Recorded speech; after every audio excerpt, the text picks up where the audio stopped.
சேட்டா என்ன ரம்ஜான் என்ன ஆஃபர் போட்டிருக்கா? என்ன ஒண்ணும் இல்லையா? அதெல்லாம் ஆஃபர்ல ஃப்ரூட்ஸ் எல்லாம் ஆஃபர் தான். அது சரி, ரம்ஜான் அது ஒண்ணும் இல்லையா? ஃப்ரூட்ஸ் எல்லாம் இப்ப வெளியில போ. அப்பா இது என்ன அந்த ரோபோட் நிக்குதா? அந்த ரோபோட் அது. ரோபோட் தானா? ரோபோட் அது. எத்தனை பிரைஸ்? அது 150 ரம்ஸ் ஆகும். 150 ரம்ஸ். 150 ரம்ஸ். சரி ஓகே. என்ன அது எப்படி வேலை வர்க் பண்ணும்? அது வேலை பண்ணும். நீ ஒண்ணும் செய்ய கூடாது. நீ வேலை பண்ண எப்படி இருக்காரு? அது சரி, எல்லாம் வேலை பண்ணும். அது லாஸ்ட் பீஸே இருக்குது. விக்க ஆரம்பிச்சிட்டீங்களா? ஆமா. அது சரி. சரி அப்ப நான் ஒரு 150 ரூபாய் தரேன், எனக்கு இந்த ரோபோட் நீ கொடுத்துரு. லாஸ்ட் பீஸ் தான். எல்லாம் முடிஞ்சிருச்சு. அது லாஸ்ட் பீஸ் தான். லாஸ்ட் பீஸ் எல்லாம் கழிஞ்சு முடிஞ்சிருச்சு. சூப்பர். போடு, நானுமே வேலைக்கு போக மாட்டேன். ஓகே கொடு. சரி 150 கிராம்ஸ் நான் கொடுக்குறேன். ஓகே சரி இந்த 200 கிராம்ஸ் தரேன். அந்த ரோபோட் நீ சொல்ற மாதிரி வேலை செஞ்சதுன்னா நான் 500 கிராம்ஸா நாளைக்கு தரேன். ஓகே. அது வேலை பண்ணல காசு திரும்பி தரு. ஓகே ஓகேதா? ஓகே. நான் இப்ப அந்த ரோபோட் தூக்கிட்டு போறேன். தூக்கிட்டு போ. சரி ஓகே.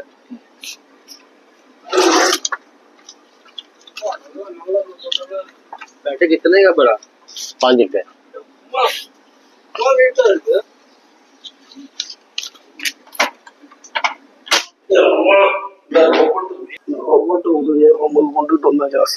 என்ன ரூபா வந்து வாங்கிட்டு வந்தியா? 250 போட்டு வாங்கிட்டு ரூபா வேலை செய்ய அதெல்லாம் வேலை செய்யும். அந்த ரோபோட் வந்துட்டு செக் பண்ணி பாரு. செக் பண்றான். சார்ஜ் ஏத்தணும். சார்ஜ் ஏத்திட்டு வேற ஏதோ பண்ணுப்பா. இப்போ சார்ஜ் நான் சொல்றது வாங்க. சார்ஜ் ஏத்திட்டு 6 மணி நேரம் சார்ஜ் ஏத்திட்டு நான் ரூம்ல இருந்துதான் அது நாளைக்கு வேலைக்கு போயிடும். நான் ரூம்ல படுத்துக்கேன். அது சம்பாரிச்சுட்டு வரும். டெய்லியும் கூலி என்ன சம்பளமோ அது தந்துடும். அது வாங்கிட்டு வரும். பாரு நான் ரோபோட் ஆன் பண்றேன் பாரு. ரோபோட் வணக்கம்.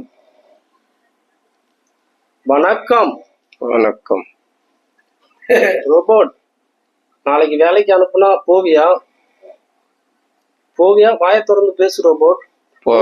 போவியா? காசு கரெக்டா என்கிட்ட தான் எடுத்துட்டு வந்து கொடுக்கணும். கண்டிப்பா. ஓகே. நான் என்ன சொல்லுவேனோ அதை தான் செய்யணும். ஓகே. அடுத்தது இந்த எந்திரன் படத்துல ரஜினி சார பழி வாங்குற மாதிரி எனக்கு அது மாதிரி பண்ணிட மாட்டேன். அந்த மாதிரி எந்த ஒரு துன்பமும் தர மாட்டேன். அது மாதிரி எதுவும் கனெக்ஷன் பண்ணவில்லை தானே? துண்டிக்கப்பட்டுள்ளது. அந்த கனெக்ஷன் துண்டிக்கப்பட்டுள்ளதா? அப்ப இனிமே நான் ஜாலியா ரூம்ல படுத்துக்கிட்டு ஜாலியா இருப்பேன். நீங்க வேலைக்கு போயிட்டு எனக்கு சம்பாதிச்சுட்டு வந்து கொடுப்பீங்க. கண்டிப்பாக. நான் கேட்கிற கேள்விகள்லாம் பதில் கரெக்டா சொல்லுவீங்களா? எத்தனை மொழிகள் உங்களுக்கு தெரியும்? அனைத்து மொழிகளும் தெரியும். அனைத்து மொழிகளும் தெரியுமா? What is your name? My name is Nallamuthu. Hindi बेस தெரியுமா रोबोट? हिंदी माल. क्या आपका नाम क्या है? My name robot. मेरा नाम robot. Yes. Okay, very good. Okay, Tamil மாலுமே? மாலும். உங்களுடைய பெயர் என்ன robot? Robot. Yes. Very good. நீ வந்துட்டு வேலைக்கு நாளைக்கு போறதுக்கு தயாராகி விட்டாய். அப்ப நான் வந்து ஜாலியா இருப்பேன். நீங்க நாளைக்கு வேலைக்கு போயிட்டு வந்து எனக்கு சம்பளம் டெய்லியும் கொடுக்கணும். அது மாதிரி உனக்கு சார்ஜ் போட்டுருவேன். கரெக்டா 6 மணி நேரம் சார்ஜ் போட்டு விடுவேன். ஓகே. சரியா ரோபோட்? ஓகே. யாருக்கும் எந்த ஒரு தொந்தரவும் கொடுக்க மாட்டீங்களா? எந்த ஒரு இடையூறும் இருக்காது. எங்க ஒரு வாக்கிங் போட்டு காட்டுங்க பாப்போம் ரோபோட் மாதிரி.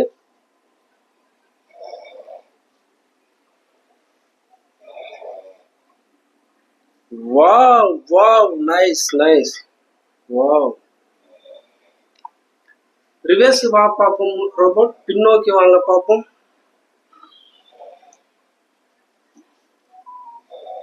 Wow, great job. Okay robot, welcome robot. Thank you so much robot. Welcome. Okay, நாளையில இருந்து நீங்க தயாராக இருங்க. நான் உங்களுக்கு டெய்லியும் சார்ஜ் போட்டுருவேன். சரிங்களா ரோபோட்? ஓகே. உங்கள் உத்தரவுன்படியே நான் உங்களுக்காக சார்ஜ் போட்டு விடுவேன். நீங்க அதபடி நாளையில இருந்து வேலைக்கு போட்டு எனக்கு சம்பாரிச்சு கட்டுக்கட்டா பணத்தை தரணும். நான் ஜாலியா இருப்பேன் ரோபோட். Okay, thank you. இங்கே இருக்கணும், யாருக்கும் எந்த ஒரு தொந்தரவும் கொடுக்க கூடாது ரோபோட். Okay okay. ரோபோட் வாங்கியாச்சு. ரோபோட் இப்படியே நல்லபடியா நம்ம படுத்துக்கிட்டு ரூம்ல இருந்துட்டு அது வேலைக்கு போகும், நம்ம சம்பாரிச்சுக்கிட்டு அப்படியே இருப்போம். செல்ல நோண்ட கொஞ்ச நேரம் ரோபோட்டு தான் நாளையில இருந்து வேலைக்கு போங்க. ரோபோட்டு வாங்கிட்டு வந்தாச்சு. இனிமே நம்மளுக்கு என்ன கவலை? குரோசரிலேயே ரோபோட் விற்க ஆரம்பிச்சுட்டானோ இனிமே. ஐயோ, இன்னும் அப்போ 2 வருஷத்துல எல்லாம் ரோபோட் வாங்கி வேலைக்கு அனுப்பிட்டு இப்படி அந்நாட்டம் காலம் மேலே காலம் போட்டுக்கிட்டு படுத்து தூங்குவாங்க. அது போய் வேலைக்கு போயிட்டு சம்பாரிச்சுட்டு வந்து கொடுக்கும். இப்படிதான் வந்துகிட்டு இருக்கு இப்ப. ஆமா, கண்டிப்பா இது வரப்போகுது. இன்னும் 2 வருஷத்துல இது எல்லா நாட்டிலையும் வந்துட மாட்டுக்கு. எல்லாம் இனிமேல் ரோபோட்டு தான். சிஸ்டம் ஒர்க்கு, எந்த ஒர்க்காக இருந்தாலும் ரோபோட்டு தான் பண்ண மாட்டுக்கு. ப்ரோக்ராம் பண்ணி விட்டாக்க இந்த மாதிரி சிஸ்டம் தான் வரப்போகுதாட்டுக்கு. அப்ப எனக்கு ஒரு ரோபோட்டு குரோசரியில் கிடைச்சிது, பெட்டி கடையில். கொடுத்து வாங்கிட்டு வந்துட்டு எப்படியோ எனக்கு லக்கு அமைஞ்சோம். சேட்டா சொன்னார், ஒரே ஒரு பீஸ் தான் இருக்கு, வேணா எடுத்துட்டு போன்னு. நான் லக்கா தூக்கிட்டு வந்துட்டேன். எப்போ நானும் நாளையிலேருந்து வேலைக்கு போக மாட்டேன், ஒன்றும் போக மாட்டேன். ஜாலியாக படுத்துக்கிட்டு செல்லை பார்த்துக்கிட்டு வீட்டுக்கு ஃபோன் பேசிக்கிட்டு சாப்பிட்டு இப்படியே இருக்க வேண்டியதான். ரோபோட்டு டெய்லியும் போயிட்டு நமக்கு காசு சம்பாரிச்சிட்டு வரும். சூப்பரா இருக்குது. எந்த ஒரு இடங்களும் இல்லாம எந்த ஒரு தப்பு நடக்காம இருந்தா சரிதான். ஓகே, ரோபோட்டு சார்ஜ் போட்டிருக்கு. காலையில வேலைக்கு அனுப்பி விடும். லொக்கேஷன்லாம் அப்படியே தட்டி விட்டா அது லொக்கேஷன் அதை மட்டும் போயிடும். கரெக்டா அதெல்லாம் சொல்லியிருக்காருல சேட்டா நம்மள்ட்ட எல்லாம் டீட்டெயிலும். அதை வேற பண்ணும். சரி, ஓகே, தூங்கும், நம்ம ரெஸ்ட் எடுப்போம். அப்பா